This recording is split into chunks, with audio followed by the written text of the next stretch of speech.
ஸ்தோத்திரிக்கிறோம். இந்த நல்ல நாளுக்காக நாங்கள் நன்றி செலுத்துகிறோம். கிருபையும் மகா இரக்கமுள்ள தேவனே, வானத்தின் கீழே பூமிக்கு மேலே சகல அதிகாரம் படைத்தவரே, மனங்கடிக்கப்படுகிறவர்களை தூக்கி விடுகிறவரே, பரதேசிகளை காப்பாற்றுகிறவரே, பசி உள்ளவர்களுக்கு ஆகாரம் கொடுக்கிறவரே, கட்டுண்டு தம்முடையவர்களை விடுதலையாக்குகிறவரே, திக்கற்றவர்களுக்கு தகப்பனாக இருக்கிறவரே, உம்மை ஸ்தோத்திரிக்கிறோம், உம்மை ஸ்தோத்திரிக்கிறோம், உம்மை துதிக்கிறோம் சுவாமி. வானத்தின் கீழே பூமிக்கு மேலே சகல அதிகாரம் படைத்த தேவன், நீதிமான்களோடு நீர் நேசிக்கிறீர். குருடரின் கண்களை திறக்கிறீர். ஆவிக்குரிய குருட்டு கண்களை திறக்கும்படியாக இந்த நாளில் நாங்கள் வந்திருக்கிறோம். இந்த நாள் கர்த்தர் தந்த நாள்.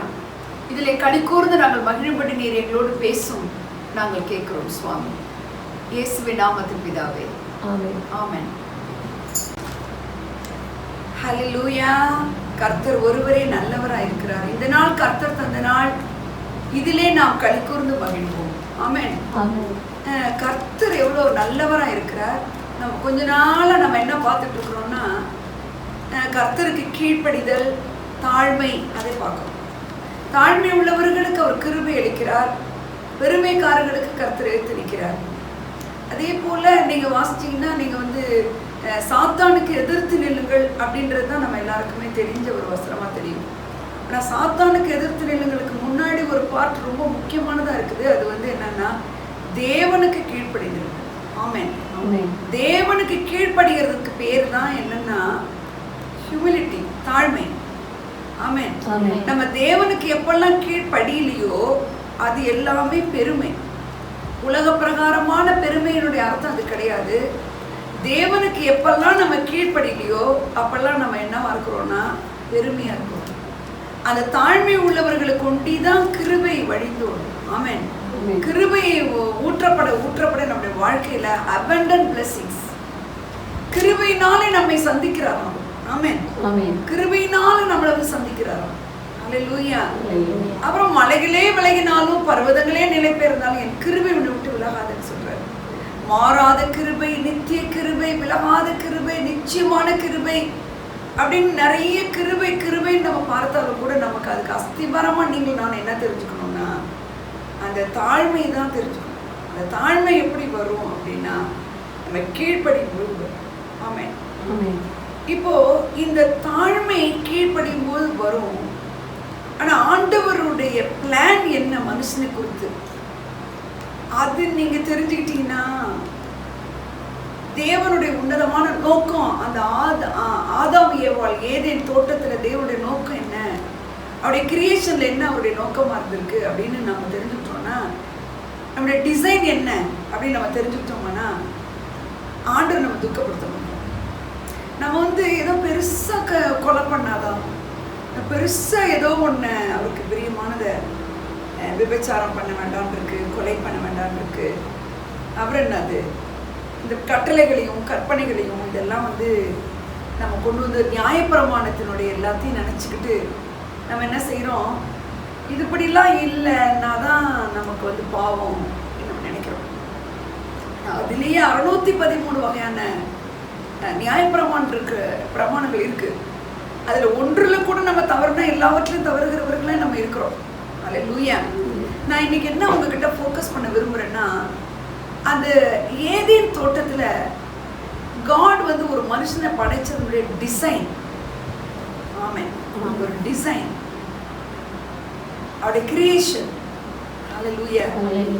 இதுக்கும் தாழ்மைக்கும் சம்மந்தம் இருக்கு. ஹல்லேலூயா. ஏன்னா அவர் மரண பரியந்த நம்மை தாழ்த்தினார்னா அவர் தான் முதற் பேருமானவர். இயேசு கிறிஸ்துவானவர் அவர் தான் முதற் பேருமானவர். அவர் தான் அவருடைய சொந்த திருக்குமாரன். கொள்ளையாடின பொருளா தேவனோட சமமா இருந்தாலும் அவர் அதை என்னல அப்படின்னு அவர் தான் தாழ்மை. ஆமென். அப்ப அந்த தாழ்மையானவருடைய ரூபம் நமக்குள்ள இருக்கு. அவருடைய சாயலின்படி தான் நம்மளை சிருஷ்டித்திருக்கிறார். அவருடைய ரூபத்தின்படி, அவருடைய சாயலின்படி நம்மளை சிருஷ்டித்திருக்கிறார். அவருடைய கிரியேஷன் ஆரம்பிச்சு அந்த ஏதேன் தோட்டம் அப்படின்போது நீங்க பாத்தீங்கன்னா, அந்த கிரியேஷன்லாம் நீங்க படிக்கும் போது நீங்க கவனிச்சீங்கன்னா, ஆதியாகமம் 1ஆம் அதிகாரத்தை நீங்க எடுக்க வேண்டாம், படிக்க வேண்டாம், உங்களுக்கு எல்லாம் தெரியும். ஒன்றையும் அவர் சிருஷ்டித்துட்டு அவர் கடைசியில சாயந்தரமும் விடியற்காலமாகி 1ஆம் நாள் ஆயிற்று, 2ஆம் நாள் ஆயிற்று அப்படின்னு வருது. இதை நீங்க நீங்கள் ஜெனிசிஸ் 1 நீங்கள் வீட்டில் கூட படிங்க.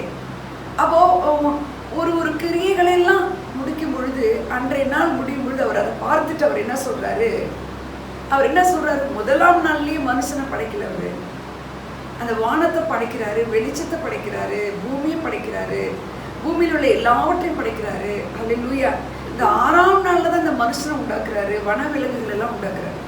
ஆனா ஒவ்வொரு நாளும் அவர் படிச்சுட்டு அவர் கடைசியில் என்ன சொல்றாரு சொல்லுங்க, என்ன சொல்றாரு?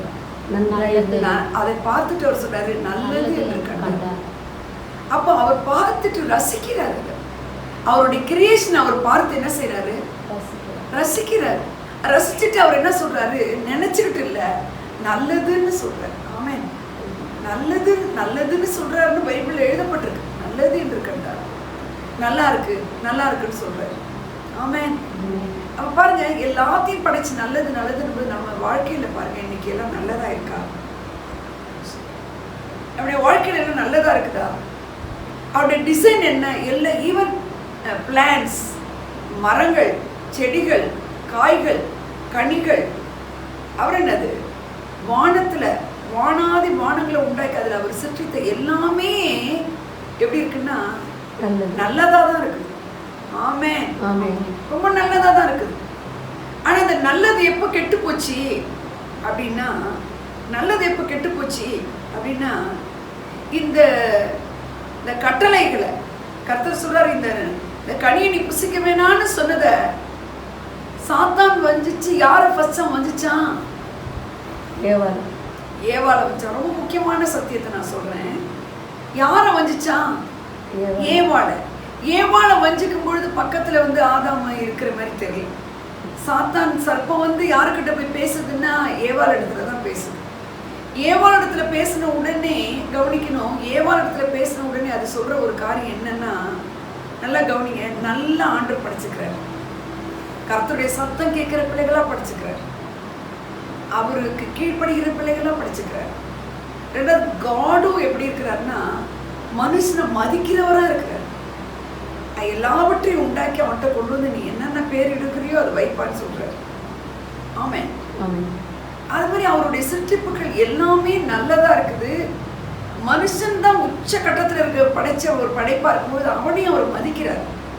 அவ எல்லாமே நல்லா இருக்குது. நல்லா இருந்த உடனே அவர் ஒரு வார்த்தை சொல்றாரு, ஆணு பெண்ணுமாய் சிருஷ்டித்து அவர் ஒரு காரியம் சொல்றது என்னன்னா, நீங்க எல்லாவற்றையும் நீங்க கீழ்ப்படுத்தி ஆண்டு கொள்ளுங்கன்னு சொல்றாரு. நீங்கள் பழுகி பெருகி பூமியை நிரப்பி நீங்கள் எல்லாவற்றையும் கீழ்ப்படுத்தி நீங்கள் ஆண்டு கொள்ளுங்கன்னு சொல்றாரு.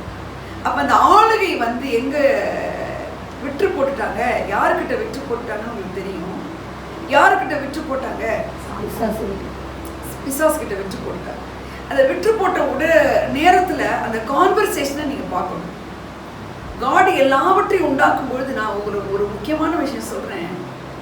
ஒரு மனுஷன் எவ்வளவு அழகா நல்லா படைக்கப்பட்டவன், ஒரு மனுஷன் எப்படி எலும்பிலிருந்து உண்டாக்கப்பட்டவள், நல்லா உருவாக்கப்பட்ட உடனே கர்த்தருடைய பார்வையிலையும் கர்த்தருடைய டிசைன்லையும் ஒரு ஹஸ்பண்ட் அண்ட் ஒய்ஃப், ஒரு கிரியேஷன், அவர் உண்டாக்கின கிரியேஷனா எப்படி இருக்குன்னு நான் இன்னைக்கு சொல்றேன். முதல்ல சாத்தான் சொன்ன உடனே அந்த கனியை அவ என்ன செய்யறா வாசிக்கலாம். ஜெனிசிஸ் 3ல இருக்கு. இங்க பாருங்க, சர்ப்பம் 3ஆம் அதிகாரத்தினுடைய 4வது வசனத்தை நான் வாசிக்கிறேன்.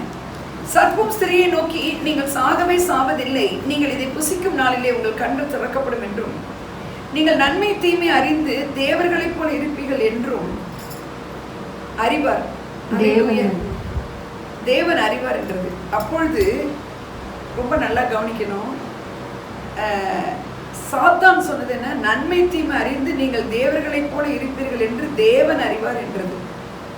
அப்ப ஸ்திரியானவள் அந்த விருட்சம் புசிப்புக்கு நல்லது, ஏன்னா அவர் நல்லதுதான் படைச்சுக்கிறார், அதனால புசிப்புக்கு நல்லதும் பார்வைக்கு இன்பமும். அடுத்தது கவனிங்க, அடுத்து ஒரு வசனம் இருக்கு. என்ன இருக்கு? அடுத்து ஒரு வார்த்தை கவனிங்கலாம். புத்தியை தெளிவிக்கிறதுக்கு இச்சிக்கப்படத்தக்க விருட்சமா இருக்கிறது என்று கண்டு அதன் கனியை பறித்து புசித்து, அதன் கனியை பறித்து புசித்து தன் புருஷனுக்கும் கொடுத்தாள், அவன் புசித்தான். இப்ப நான் உங்களுக்கு ஒரு கேள்வி கேட்கிறேன். அந்த விருட்ச புசிப்புக்கு நல்லதும் பார்வைக்கு இன்பமும் புத்தியை தெளிவிக்கிறதுக்கு இச்சிக்கப்படத்தக்க விருட்சமா இருக்கிறது என்று கண்டு அதன் கனியை பறித்து புசித்து. கவனிக்கணும், இப்போ ஃபர்ஸ்ட் புசித்தது யாரு? ஏவாள். ஏவாள் புசிச்சிருக்க. எல்லாமே ஒரு செகண்ட்ல மறுரூபம் அடையக்கூடிய வார்த்தைகளும் வல்லமைகளும் இருக்கு. ஆனா கவனிங்க, இவ பறித்து புசித்த உடனே இவ கண்கள் மாறல, இவ நிர்வாணம் காணல. எப்ப அவ கண்கள் திறக்கப்படுது? எப்ப அவ கண்கள் திறக்க? ரொம்ப நல்லா சொல்றீங்க. இவ பறிச்சு புசிச்ச உடனே இவளையே இந்த நிர்வாணம் கண்டுட்டா அவன்கிட்ட கூட என்ன செஞ்சிருக்க மாட்டா? இது வித்தியாசமான ஒரு காரியமா இருக்குதே, நம்ம வித்தியாசமா இருக்கிறோமே அப்படின்னு அவ புசிச்சுட்டு தான் அடுத்ததான் யார்கிட்ட கொடுக்குறா? ஆதாம்கிட்ட கொடுக்குறா. அதுல அந்த 3 விஷயம் இருக்கு. அந்த கனியை புசிக்கும் போது பாருங்க, புசிப்புக்கு நல்லது, பார்வைக்கு இன்பம், புத்தியை தெளிவிக்கிறது. சொல்லலாம் எல்லாரும், புத்தியை தெளிவிக்கிறதுக்கு. காட் மனுஷனை உண்டாக்கும் பொழுதே அவர் என்ன சொல்லி உண்டாக்குறாருன்னு கேட்டீங்கன்னா, நாம் நமது சாயலாகவும், எங்க இருக்குன்னா 1:26 நான் வாசிக்கிறேன். பின்பு தேவன் நமது சாயலாகவும் நமது ரூபத்தின் படியையும் மனுஷனை உண்டாக்குவோமாக. அவர்கள் சமுத்திரத்தின் மச்சங்களையும் ஆகாயத்து பறவைகளையும் மிருக ஜீவன்களையும் பூமி அனைத்தையும் பூமியின் மேல் ஊறும் சகல பிராணிகளையும் ஆளக்கடவர்கள் என்றார். ஆமென். அப்போ அவருடைய சாயலின்படியும் அவருடைய ரூபத்தின்படியும் இருக்கு பாருங்க. ஆமென். ஆமென். அந்த லைக்னஸ் அப்படின்னு இங்கிலீஷ்ல இருக்கு, லைக்னஸ் அப்படின்னு இருக்கு. இந்த லைக்னஸ்னா என்னன்னா, இந்த வாயின்னா சாயல்னா உறுப்புகள் அமைக்கப்பட்டிருக்கிற விதம். சாயல், நாயினுடைய சாயல் வேற, பூனையினுடைய சாயல் வேற இல்ல. மனுஷனுடைய சாயல்னா என்னது? 2 கண்ணு ஒரு பக்கம் இருக்கு, 2 நாஸ்ட்ரில் இருக்கு, அப்பர் லிப் லோவர் லிப் இருக்கு, 2 கை இருக்கு. இது என்னது? சாயல். அனிமல்ஸ் பாருங்க, ஒரு வால் இருக்கு இல்ல, அதோட போஸ்டர் எப்படி இருக்கு பாருங்க. சாயலுக்கு உங்களுக்கு தெரிஞ்சதான் ரூபத்தை பத்தி தெரிஞ்சுக்க முடியும். ஆமென். சாயல் என்ன? இந்த அவருடைய சாயல்னா அவர் பேசுற மாதிரி அந்த உறுப்புகள் அமையுது பாருங்க. அந்த உறுப்புகள்லாம் அவர் பேசுற மாதிரி செயல்படுறதுக்கு பேர் தான் ரூபம். ஆமென். கண்ணுன்னா அவருடைய பார்வையின்படி பார்க்கிறது, வாயினா நல்லதை பேசுறது, கையினா அரவணைப்பா அவங்களோடையே நடை போடுறது. ஆமென். அப்ப நான் என்ன சொல்ல வரேன்னா, அந்த சாயல், அந்த உறுப்புகள், அமைப்புகள். ரூபம்னா அந்த உருவாக்கப்பட்ட, கிரியேட் பண்ணப்பட்ட அந்த உறுப்புகளுடைய செயல்பாடுகள். ஆமென். அல்லேலூயா. வார்த்தைனா அந்த வார்த்தை எதை பேசுதோ அதான் ரூபம். ஆமென். அப்ப நான் உங்களுக்கு இது ரொம்ப நல்லா புரியணும். புரியுதா நான் இது வரைக்கும் பேசுறது? அந்த சாயலின்படி உருவாக்கப்பட்ட பொழுது நமது சாயலாகும் போது அப்ப அவருடைய சாயல், ரூபம்னும் போது அந்த சாயலுக்கேற்ற உறுப்புகள் எல்லாம் செயல்படுகிற விதம். அப்ப இவங்களுக்கு புத்தி இருக்குமா இருக்காதா? சொல்லுங்க, யாருடைய புத்தி? ஆண்டவருடைய சாயலும் ரூபமும் வந்துருச்சு. எல்லாத்தையும் பார்த்து நல்லதுன்னு சொல்லி வாழ்த்தவும் பேசவும் தான் அவங்களுக்கு தெரியறத உண்டாக்கி இருக்கிறாரு. நடுவுல ஒரு இன்டர்ஃபரன்ஸ் ஆயிடுச்சு சேட்டனுடையது.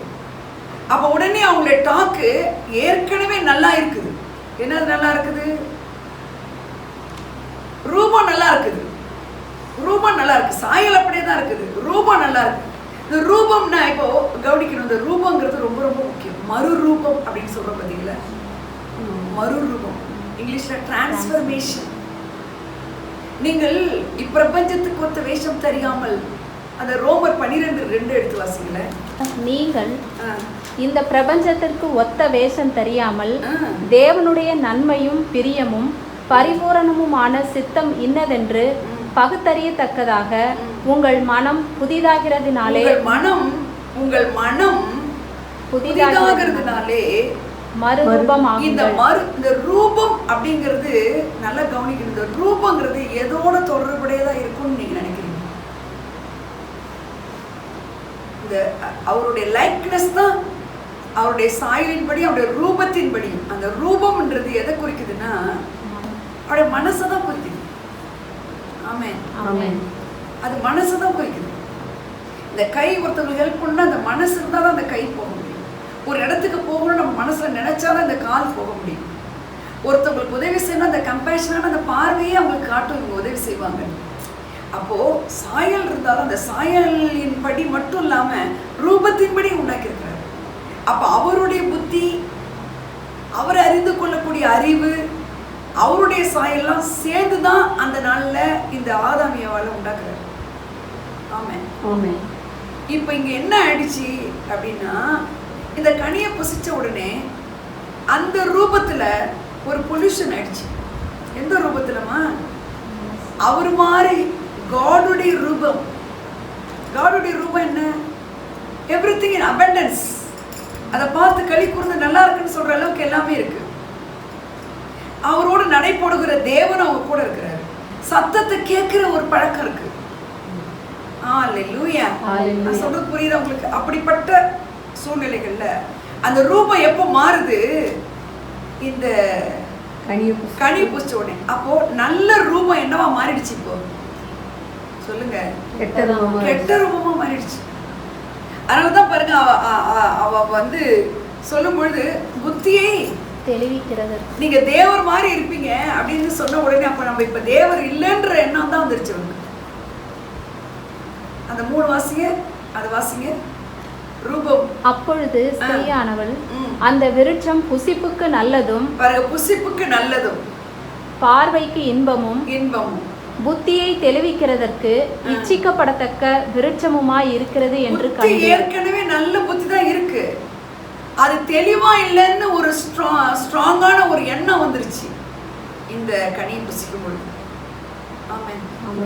அப்போ இது ரொம்ப இந்த பைபிள் முழுக்க புரிஞ்சுக்கிறதுக்கு இந்த சத்தியம் வேணும். இப்ப நான் சொல்றது, இந்த பைபிள் இருக்கிற 66 புக்குகளையும் புரிஞ்சுக்கிறதுக்கு இது வேணும். இந்த மறு ரூபம்ங்கிறது வேணும். அந்த நல்ல ரூபத்தின்படி, அவருடைய ரூபத்தின்படி படைக்கப்பட்ட ஒரு மனுஷன் சாத்தானால இப்ப என்ன ஆயிட்டாங்கன்னா, அந்த ரூபம் கெட்டு போயிடுச்சு. அப்போ அந்த முதல்ல இவ சாப்பிட்டுருந்தா கூட உடனே அவ கண் திறக்கப்படல. அந்த கணவன் ஆதாம் சாப்பிட்ட பிற்பாடுதான் அவங்க கண்ணு திறக்கப்பட்டிருக்கு. அந்த புசித்து பறித்து புசித்து அப்படின்ட்டு அப்புறம் கமா போட்டுக்கா இல்லையா, இருக்கா? அப்புறம் தான் அவளுடைய யாரும் கொடுக்குறா, புருஷனுக்கும் கொடுக்குறா. அல்லேலூயா. தன் புருஷனுக்கு கொடுக்குறா, புருஷன் கொடுக்குறா. ஏன் நம்ம பைபிள்ல ஒரு கமாவுக்கு கூட ஒரு அர்த்தம் இருக்கு தெரியும் உங்களுக்கு? ஏன் புசித்த உடனே அவள் கண் திறக்கப்பட்டது, பிற்பாடு தன் கணவனாகிய புருஷனாகிய ஆதாமுக்கு கொடுத்தாலும் கூட எழுதிருக்கலாம். இதுல ஒரு பெரிய ரகசியம் இருக்கு கர்த்தருடைய பிள்ளைகளே. அது என்ன ரகசியம் அப்படின்னா, கவனிங்க, இது என்ன ரகசியம்? 2 பேரையும் ஆணும் பெண்ணுமா சிருஷ்டித்தாலும் 2 பேருக்கும் ஒரே மாதிரியான எண்ணங்கள், யோசனைகள் தான் இப்போ இருக்குது. பாருங்க, இவ புசிச்ச உடனே இவ கண்ணு திறக்கப்படல. காடோட கிரியேஷன்ல காட் அப்படி படைச்சுக்கிறாரு ஆணு பெண்ணை. இவன் சாப்பிட்ட பிறகுதான் அது ஃபுல்னஸ் ஆயிடுது. ஆமென். இவ சாப்பிட்ட உடனே இவ கண் திறக்கப்படல, அவன் சாப்பிட்ட பிற்பாடுதான் இவளுக்கும் கண்ணு திறக்கப்படுது, அவனுக்கும் திறக்கப்படுது. அப்ப காட் 2 பேரையும் எப்பயுமே எப்படிதான் பாக்குறாரு? ஒன்னாதான் பாக்குறாரு. இந்த மாதிரி இன்னைக்கு கணவன் மனைவி இருக்கிறாங்களா? ஏன்னா காட் அப்படிதான் படைச்சுக்கிறாங்க, இருக்கிறாங்களா? ஐ எம் born again சொல்லுவாங்க பாருங்க. அதுல கூட பாருங்க, அந்த கண் திறக்கப்படுறது கூட இவனுக்கு முடிச்ச பிறகுதான் அவளுக்கு 2 பேருக்கும் ஒரே நேரத்துல தான் கண் திறக்கப்படும். ஆமென். நான் என்ன சொல்ல வரேன்னு கேட்டீங்கன்னா, அவருடைய சிருஷ்டிப்பு அப்படிப்பட்டதா இருக்கிறது, அவருடைய டிசைன் அப்படிப்பட்டதா இருக்கிறது. ஆமென். அந்த சிருஷ்டிப்புகள் எல்லாமே அன்றைய நாள் எப்படி இருக்குன்னு எல்லாத்தையும் பார்த்து ஆச்சரியப்பட முடியிருக்கு. கனிகள், பூக்கள், பழங்கள், காற்று, நீர், ஒளி, வெளிச்சம், தண்ணீர் எல்லாமே வந்து பார்க்கும்போது அப்படி கழிவுறுபடி தான் இருக்கு. இவங்களும் அப்படிதான் இருந்தாங்க. இப்போ அந்த ரூபம் என்ன ஆயிடுச்சுன்னா, அந்த ரூபம் கெட்டு போயிடுச்சு. அவருடைய கிரியேஷன் என்ன ஆயிடுச்சுன்னா, அவருடைய டிசைன் என்ன ஆயிடுச்சுன்னா டிஸ்டர்ப் ஆயிடுச்சு.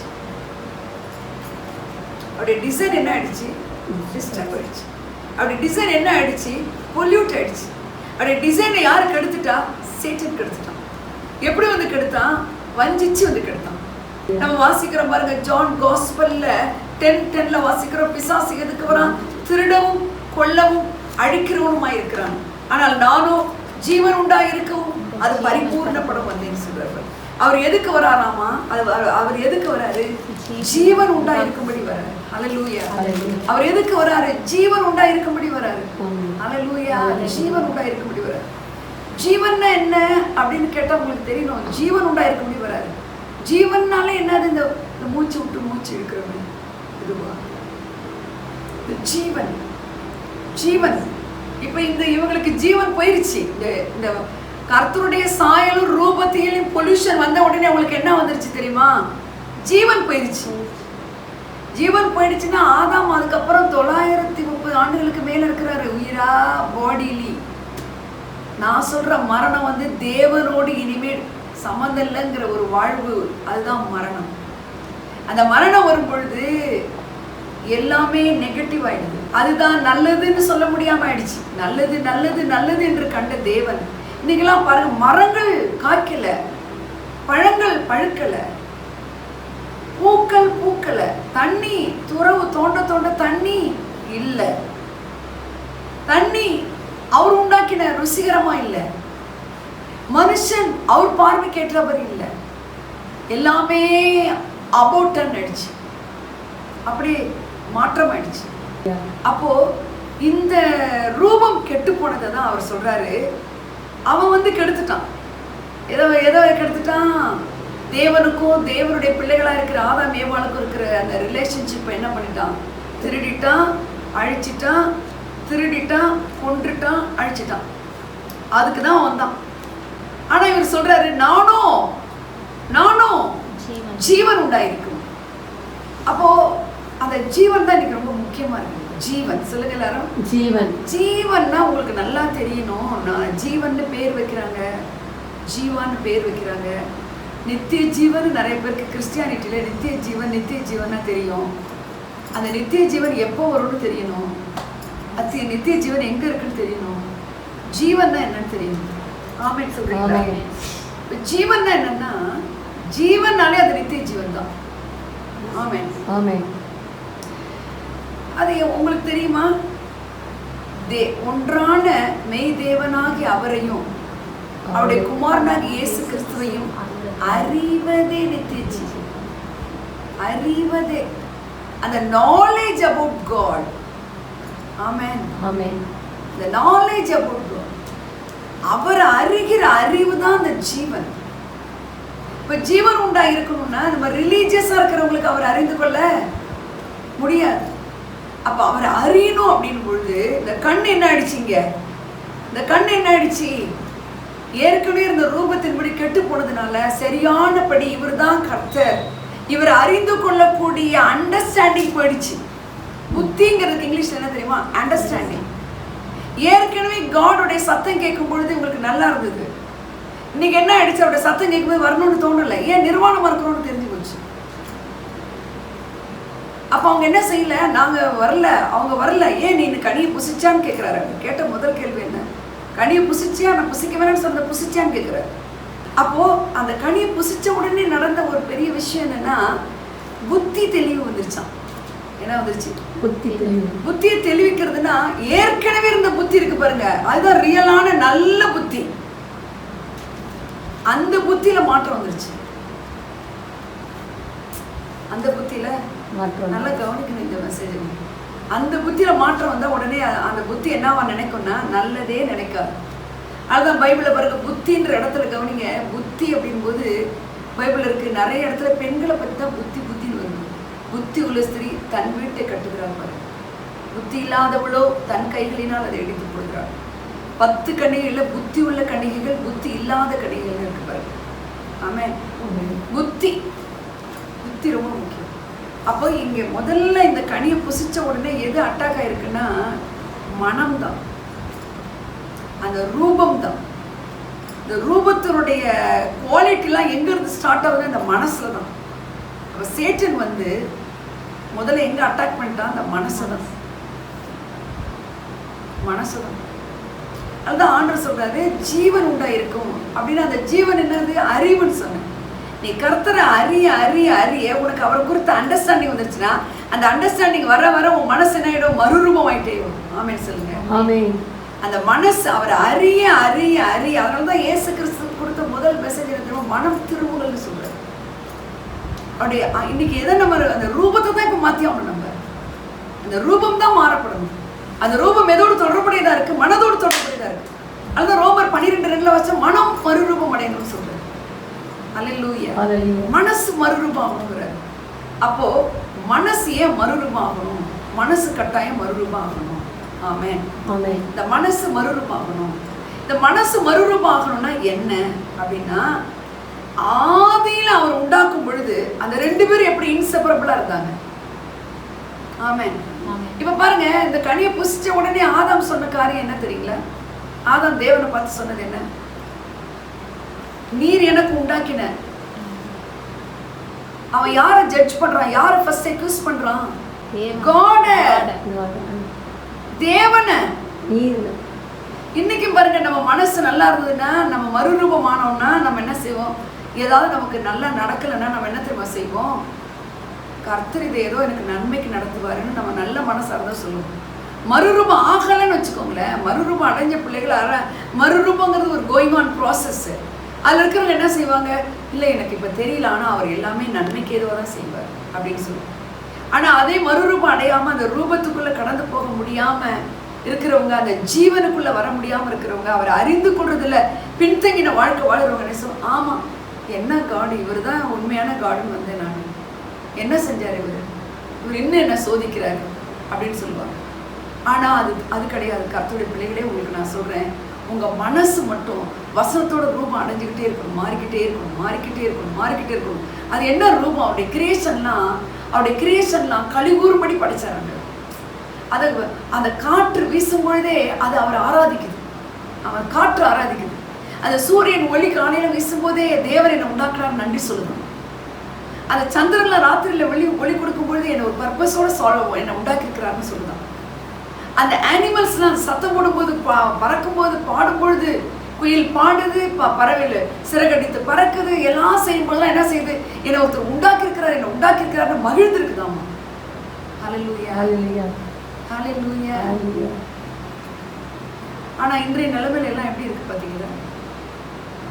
மரங்கள் கைப்பு இல்லை, நிலம் தரிசு நிலமா கிடக்கு, தண்ணி இல்லை, தண்ணியோட ருசி இல்லை, எல்லாமே பாழும் நிலமா இருக்கு, வனாந்திரமா இருக்கு.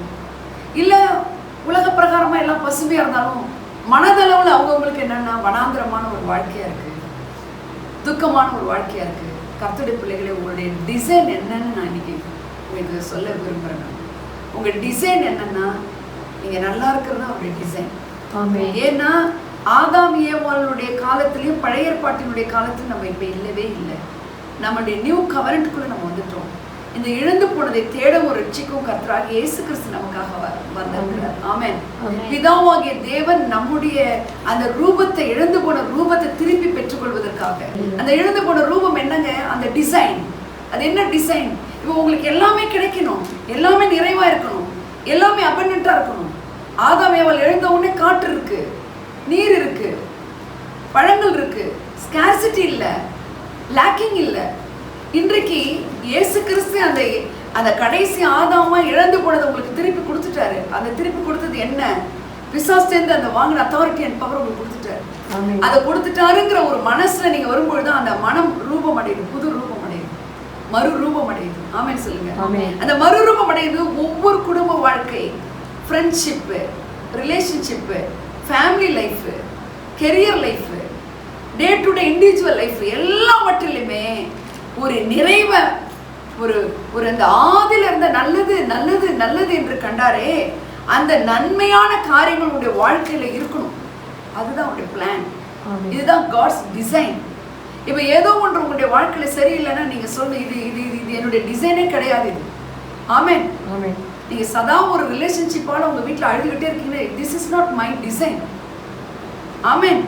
என்னுடைய குடும்பத்துல இப்படி நடக்க, இது கர்த்தருடைய படைப்பு கிடையாது, இது இல்லீகலா சாத்தானுடைய கிரியைன்னு நீங்க என்ன செய்யணும்னா, சேட்டன் உன்னை சிலுவையில கர்த்தராக இயேசு கிறிஸ்து உன்னை முறியடிச்சுக்கிறார். பகை பறக்கடிக்கப்படுவது போல நீ பறந்தே போகணும். அக்கினிக்கு முன்னாடி மெழுகு உருகிறது போல நீ உருகி ஓடியே போகணும். காய்ந்து போன செத்துகள் எல்லாம் அக்கினில எரியறது போல நீ எரிஞ்சே போகணும்.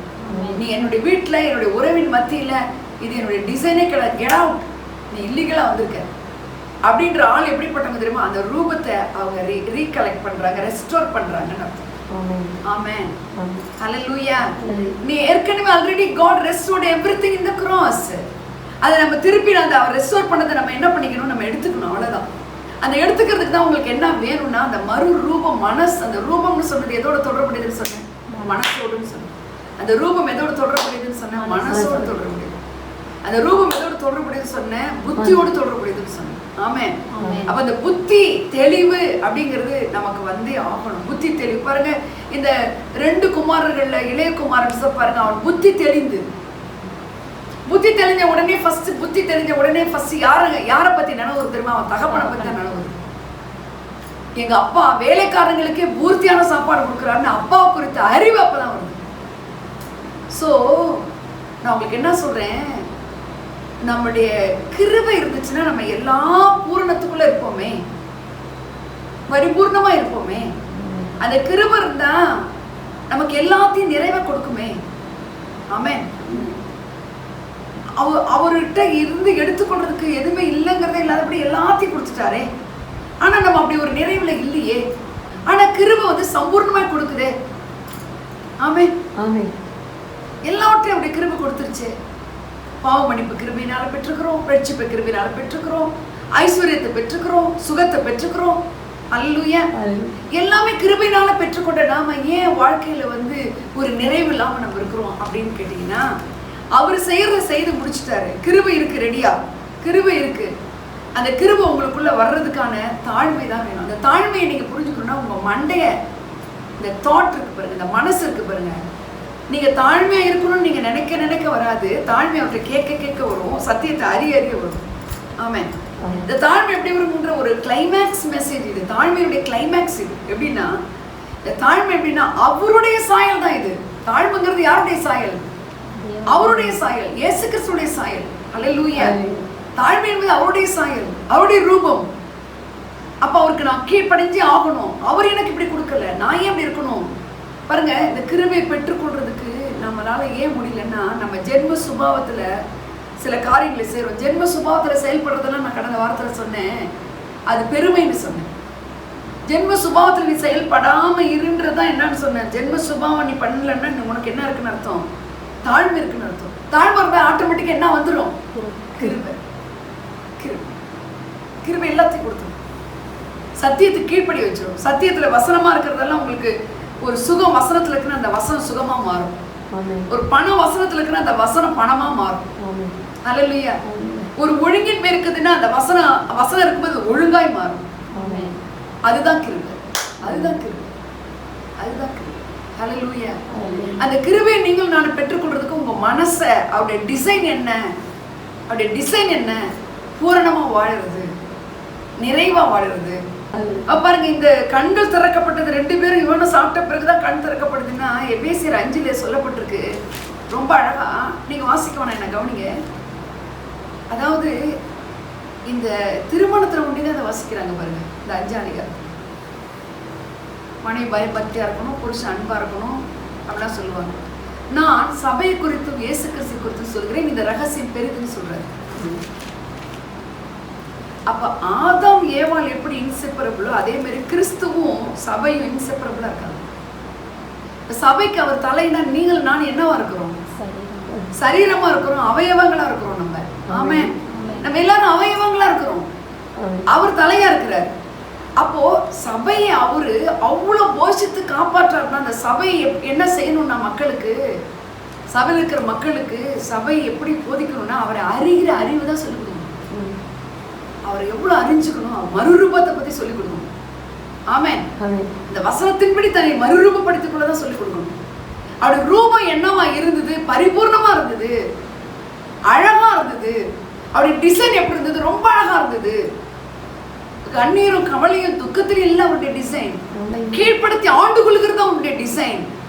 அதுக்கு உடைய மனநிலை வசனத்தின்படி நீ திருப்பும் பொழுது, நீ வசனத்துக்கு கீழ்ப்படியும் பொழுது, ஆமென், உனக்கு கிருபை ஊற்றப்படும். கிருபை ஊற்றப்படும் பொழுது உன்னுடைய வாழ்க்கையில எல்லாமே சுபிக்ஷமா மகிழ்ச்சியா இருக்கும். நீதிமான்கள் மகிழ்ந்து என்றென்றைக்கும் களி கூறுவார்கள். அல்லேலூயா. நீதிமான் மகிழ்ந்து அவன் என்றென்றைக்கும் களி கூறுவான். கர்த்தரை தேடுகிறவர்கள் எப்படி இருப்பார்கள்? என்றென்றைக்கும் களி கூறுவார்கள். அல்லேலூயா. ஒரு நாள் 2 நாள் இல்லை. அதனால்தான் அவரை தேடுகிற ஜனங்கள் எப்பொழுதும் எல்லாவற்றிலும் வெற்றி சிறக்க பண்ணுவாராம். ஆமென் சொல்லுங்க. எப்பொழுதும் எல்லாவற்றிலும் வெற்றி சிறக்க பண்ணுகிறவர் நம்மோடு இருக்கிறார். அப்ப கர்த்தருடைய ஜனமே, நான் இன்னைக்கு உங்களுக்கு அன்பா சொல்றேன், அவருடைய டிசைன், அவருடைய கிரியேஷன் எப்படின்னா, நீ எல்லாவற்றையும் ஆளணும், நீ எல்லாவற்றையும் நல்லதுன்னு காணணும். உன் வாழ்க்கையில் எதெல்லாம் நல்லது இல்லையோ அந்த நல்லது இல்லாதத இயேசு கிறிஸ்துவின் சாயலின்படி நிற்கிறபடினால, ஆமென், இயேசு கிறிஸ்துவின் சாயலின்படி நீங்க மறுரூபமாக்கப்பட்டு வர்றதுனால அந்த தேவையில்லாத டிசைன் எல்லாம் இது என்னோட கிடையாதுன்னு நீங்க அறிந்து கொள்ளணும். அதுதான் தேவன் விரும்புகிறார். அப்படி இருக்கும் பொழுது உங்களுடைய அறிவு கண்கள் இல்லாது, அது அறிவு கண்களால வர்றது கிடையாது, அவரை அறிகிற அறிவினால வருது. ஆமென். அவரை அறிய அறிய அறிய தாழ்மை தானா ஒரு தாழ்மை வர வர வர கிருபை ஊற்றப்பட்டு, கிருபை உங்க வாழ்க்கையில சூழ்ந்திருக்கும் பொழுது நிறைவு தான் இருக்கும்.